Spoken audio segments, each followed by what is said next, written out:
आज हम 80वें साल में दाखिल हो रहे हैं तो पाकिस्तान का मुस्तकबिल आप लोगों से वाबस्ता है, क्योंकि आप पाकिस्तान का मुस्तकबिल हैं।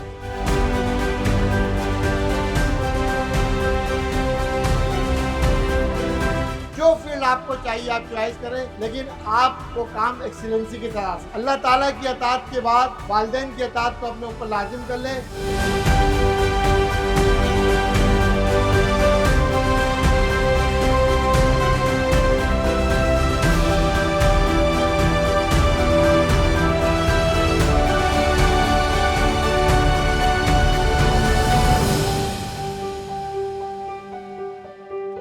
पाकिस्तान के जो क़याम का मकसद था, इंशाअल्लाह अल्लाह ताला वही पूरा कराएगा।